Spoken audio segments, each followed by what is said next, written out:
Makanya lihat dalam surah Al-Fatihah sebagai pembuka, setelah baca bismillah apa? Alhamdulillah. Apa itu alhamdulillah? Beda ya. Alhamdulillah dengan hamdanillah itu beda. Nih kadang-kadang pengen model baru ya kan, khotib Jumat dia nggak pakai alhamdulillah, dia pakai hamdanillah. Maknanya beda. Jangan lagu-lagu aja ya. Saya nggak bicara sah atau tidak sah, udah pakai yang ada aja, pakai hamdanillah atau innal hamdalillah, udah pakai alhamdulillah. Sebab kalau ada alif lamnya ini maknanya luas. Semua hal-hal yang terpuji, semua puji-pujian larinya kepada Allah Subhanahu wa ta'ala. Ini kita lagi cerita Isra Mi'raj nih. Linuriyahu min ayatina innahu huwas sami'un basir. Jadi Bapak Ibu sekalian yang dirahmati oleh Allah Subhanahu wa ta'ala, dengerin. Kalau dilihat dari sisi kerajinan ibadah, mungkin kita jauh dengan para nabi dan para rasul. Betul nggak? Kalau dilihat dari sisi kesempurnaan jiwa, kayaknya nggak ada apa-apanya kita dibanding para rasul. Tapi kita ketika menggunakan akal sehat kita, ditopang dengan berusaha selalu menjernihkan pikiran dan jiwa kita, insya Allah walaupun derajat kita tidak sama dengan para nabi dan rasul, tapi nanti di akhirat kita akan kumpul bersama para nabi dan rasul. Amin ya rabbal. Jadi Isra wal Mi'raj ini ya hikmahnya kita mengoreksi kembali, sudahkah apa yang kita lakukan, sudahkah apa yang kita yakini, apa yang kita pikirkan itu sesuai dengan apa yang dilakukan, yang diyakini, yang dipikirkan oleh Nabi kita Muhammad sallallahu alaihi wasallam dan para nabi rasul yang lainnya, saudara. Sebab ada hadis begini, innallaha la yanzuru ila suwarikum wala ila ajsamikum wala ila amwalikum walakin yanzuru ila qulubikum wa a'malikum. Allah itu yang Allah konten, yang Allah nilai itu bukan dari sisi sempurnanya fisik atau tidak sempurnanya fisik. Allah tidak menilai dari harta yang banyak atau sedikit tentang kemuliaan seseorang. Allah tidak menilai dari bentuk yang lain, suara yang indah dan lain sebagainya. Tetapi yang Allah nilai yang pertama adalah hati kita. Apa Bu? Makanya sering kita dengar hadis innamal a'malu. Niat itu adanya di mana? Jadi Isra Mi'raj ini kita belajar menata hati. Makanya dipanggil ustaz, kita bikin pengajian, ngaji. Apa itu ngaji? Kita ngatur jiwa kita lagi. Sebab bisa jadi kita nampak seperti orang soleh, sholatnya rajin, tapi hatinya punya penyakit. Apa penyakitnya hati? Sombong, ria, pengen dialog sama orang. Betul? Betul? Nah, ini kan penyakit-penyakit hati. Dengerin. Makanya Allah kasih panduan. Ini dengerin ya. Ini nanti manusia kumpul di akhirat, orang-orang beriman kumpulnya dipisahin. Dia kelihatan dalam surga. Amin. Yajma'ullaha an-nasa yawmal qiyamati fayaqumuna al-mu'minuna hatta tuslafa lahumul jannah. Nanti begitu manusia dibangkitkan oleh Allah seluruhnya dari zaman Adam sampai kiamat, orang Sepatan dibangunkan semuanya, orang Tangerang dibangunin semuanya, orang Cipondo dibangunin semuanya. Khusus orang-orang yang beriman, itu lokasi dia di mana dikumpulin oleh Allah, dekat kelihatan surga. Amin. Ya Rabbal. Jadi udah dekat sama surga. Kira-kira harapan masuknya gede apa kecil? Oh, ibu-ibu udah tahu tuh. Pokoknya kalau surga udah kelihatan, udah dekat, ini harapan masuknya udah gede. Iya, karena memang Allah katakan di dalam Al-Quran, qad aflahal mu'minun. Sungguh bahagia orang-orang yang beriman. Mana? Begitu dia dibangkitkan daripada kuburnya, dia langsung melihat surga. Amin. Amin. Karena dia berdiri dekat banget sama surga. Semua menatap surga. Waduh, alhamdulillah. Itu orang beriman nih. Semua kumpul di tempat ini. Itu surga udah di biji mata. Bisa masuk nggak ke situ? Ya, bawa kuncinya apa kagak? Hah? Ya kalau kita punya rumah biar mewahnya kayak apa, kuncinya hilang, kagak bisa masuk, kagak bisa keluar. Maka nggak cukup dikatakan qad aflahal mu'minun. Siapa? Alladzina hum fi sholatihim khashi'un. Bu, ini kita murni ngaji nih, masa kampanye udah habis. Ini sudah masuk masa tenang. Betul nggak? Kita udah saatnya kembali merajut, menjahit kembali persatuan. 17 April besok, siapapun yang dipilih oleh bangsa Indonesia wajib kita terima. Betul? Seandainya Pak Prabowo dipilih jadi presiden, alhamdulillah. Kalau seandainya nggak kepilih, yang kepilih Pak Sandiaga Uno jadi wakil presiden, alhamdulillah juga. Salah nggak saya ngomong? Benar. Kenapa itu pada melotot aja? Benar. Jadi saatnya kita merajut kembali persatuan. Betul? Beda itu nggak harus ribut. Beda itu nggak harus bertengkar. Justru kalau kita sikapi perbedaan ini dengan baik, dengan santun, jadinya rahmat dari Allah Subhanahu wa Ta'ala. Paham? Paham? Jadi nggak boleh tetangga sama tetangga berantem gara-gara beda pilihan. Emang kalau seandainya ada musibah, itu yang kita pilih buru-buruan nolongin kita. Betul nggak? Ke tetangga kita, makanya damai-damai aja bang. Mau setuju kagak setuju udah damai-damai aja. Melemparkan kritik boleh, silakan, siapapun boleh, karena ini iklim demokrasi dijamin oleh konstitusi kita. Kita mendukung orang, hak konstitusi. Kita mengkritik orang, itu juga hak konstitusi. Anda yang mendengar orang lain mengkritik orang lain, jangan marah. Karena apa? Itu hak konstitusi dia, dijamin oleh undang-undang. Paham nggak? Jadi kita belajar dewasa dan bijak dalam bernegara. Jangan merasa yang selain daripada kita salah. Jangan merasa yang selain daripada kita neraka. Dulu kita sering ngata-ngatain orang Wahabi katanya. Itu orang Wahabi neraka dia mau pakai dewek. Apa? Yang maulid sesat, yang tahlil sesat. Emang surga punya bapak moyangnya, kata kita dulu. Sekarang orang Wahabi nggak berisik, dia diam, dia ikut maulid sama kita di Monas. Dia ikut selawatan sama kita di Gelora Bung Karno. Betul nggak?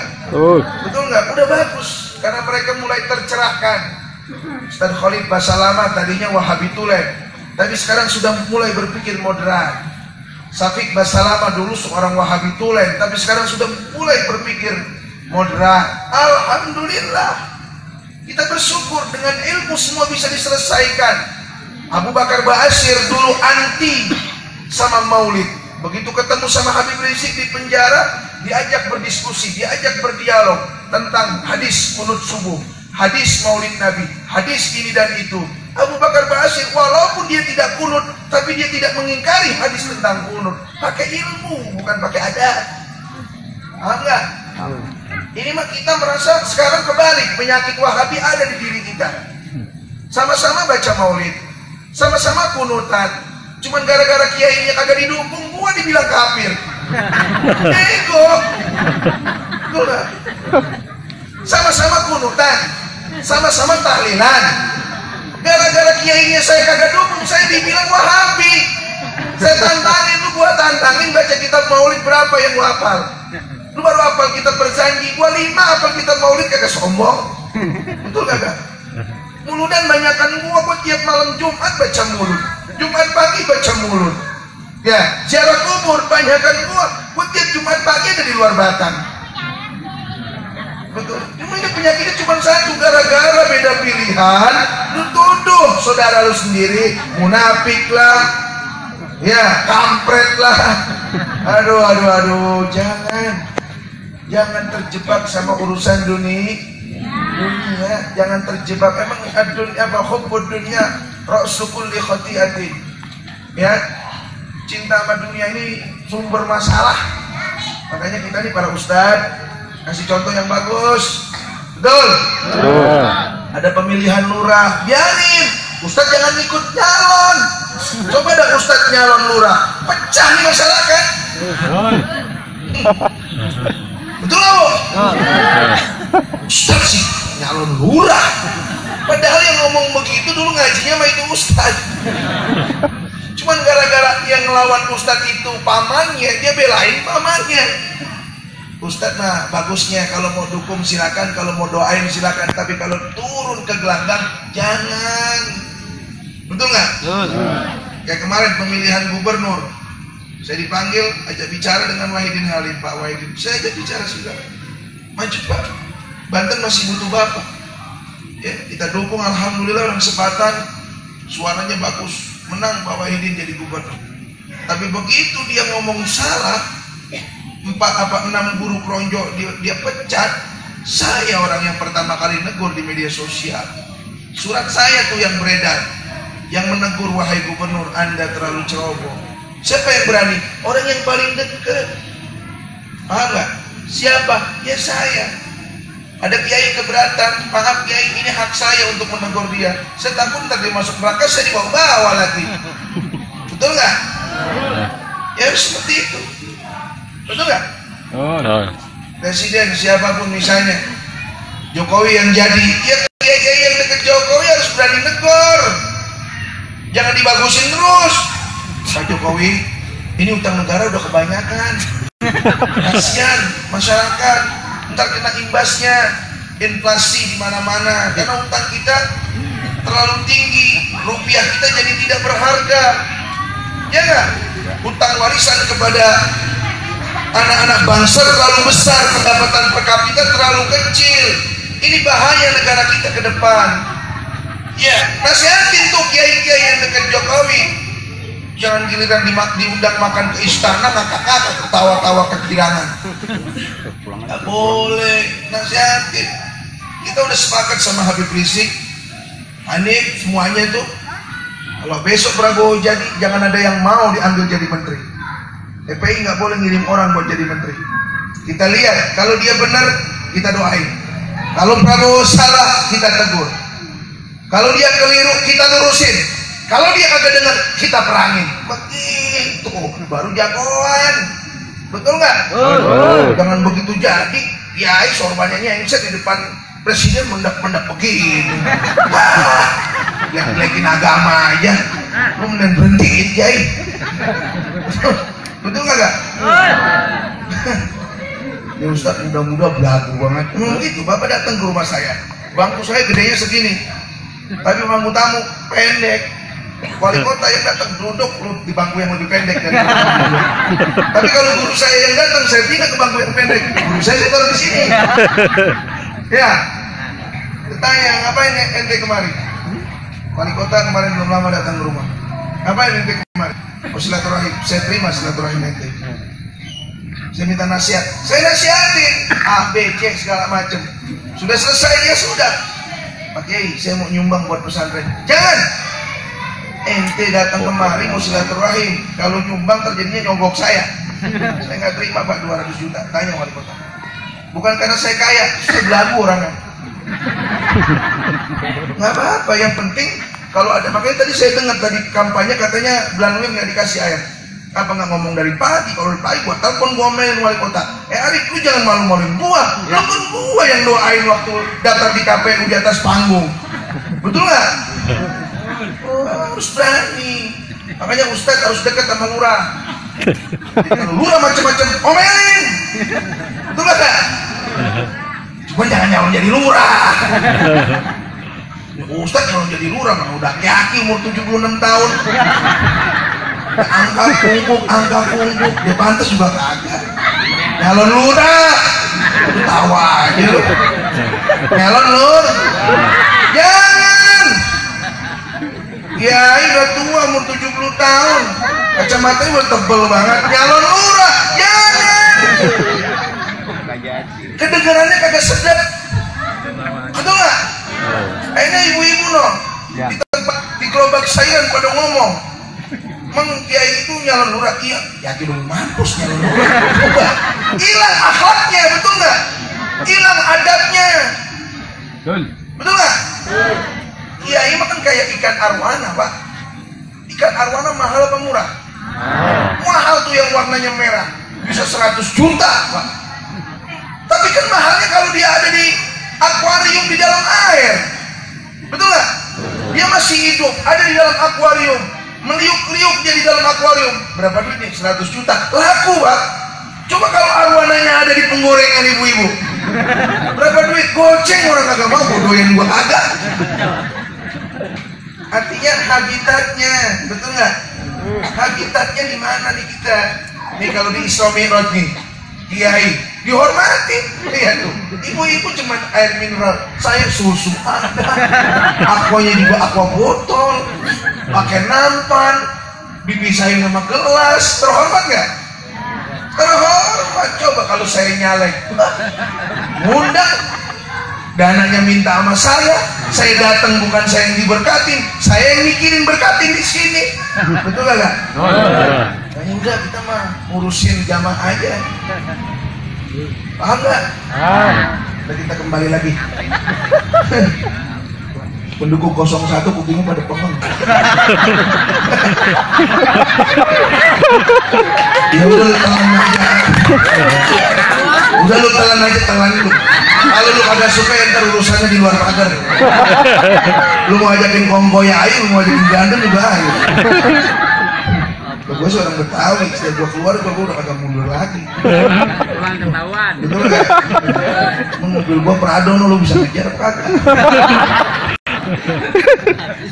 Sombong dikit. Bapak Ibu sekalian yang dirahmati oleh Allah Subhanahu wa Ta'ala. Mana lagi nih? Kuncinya kudu dipegang. Apa kuncinya?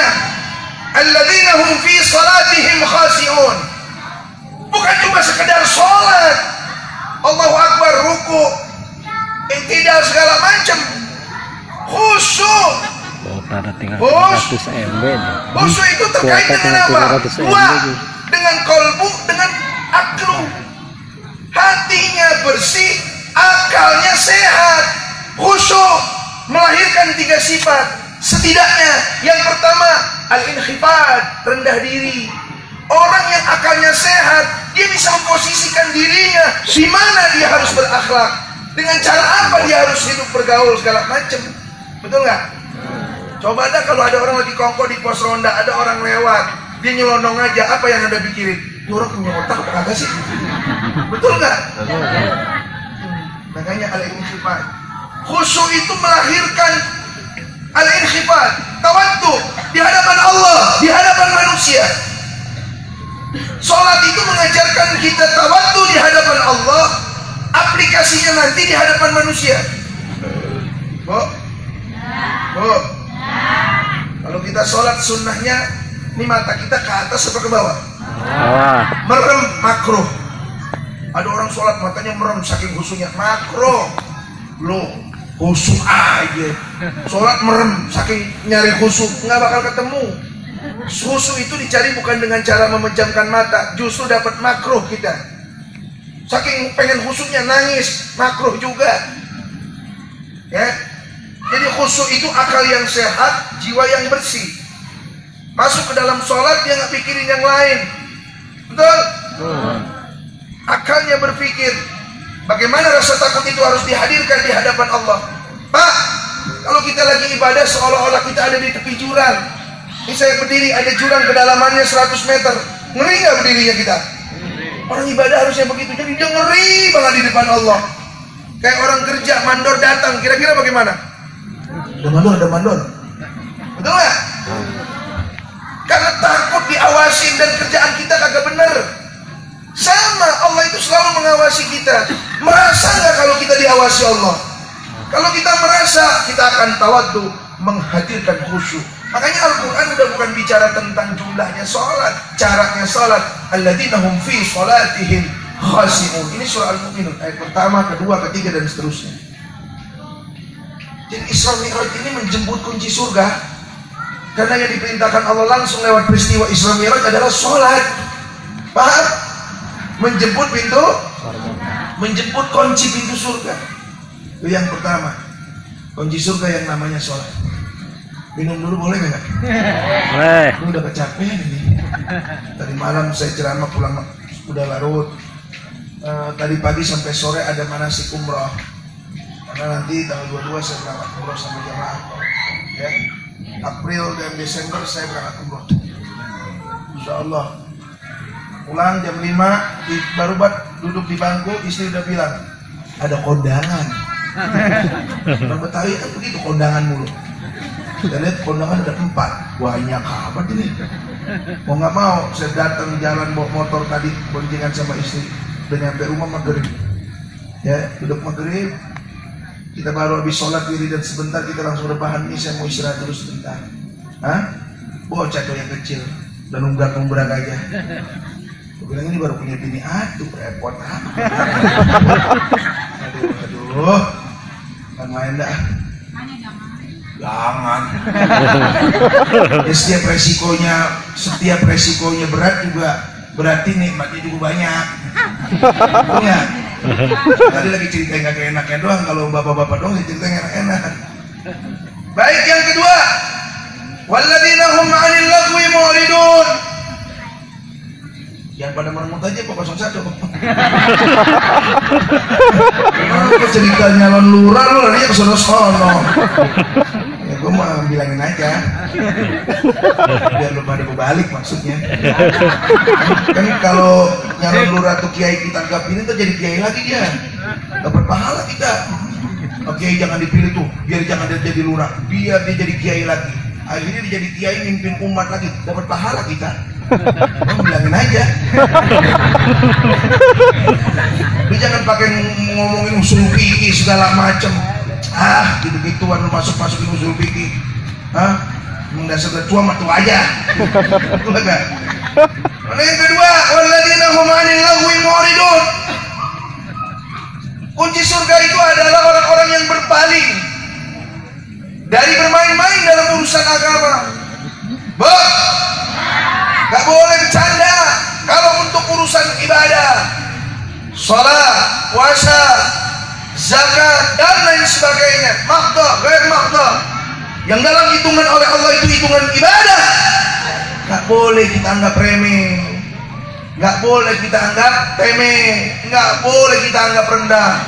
Sebab sekecil apapun apa yang kita lakukan itu dilihat dan dicatat oleh para malaikat. Ayatnya sering kita dengar, wa may ya'mal mithqala dzarratin khairan yarah wa may ya'mal mithqala dzarratin syarran yarah. Kecil apapun kejelekan, kebaikan pasti akan dianggap serius oleh Allah Subhanahu wa taala. Mana dianggap serius? Dicatat dan akan diminta pertanggungjawaban. Makanya kita nggak boleh main-main dalam urusan agama. Makanya fikih mengatur, imam sholat diatur sama fikih, makmum sholat juga diatur sama fikih. Fikih kan yang ngatur Tuhan, betul nggak? Jangan asal selera manusia. Agama tergantung selera Tuhan, bukan selera manusia. Kalau selera manusia nurutin ke apa? Yang kita turutin acak-acakan ini agama. Zakat 2,5%, kata yang punya harta, 1% aja dah. Apa kata kiainya? Ngikutin selera dia. Ya udah, daripada kagak zakat 1% mau kagak apa-apa. Lu kira komisi?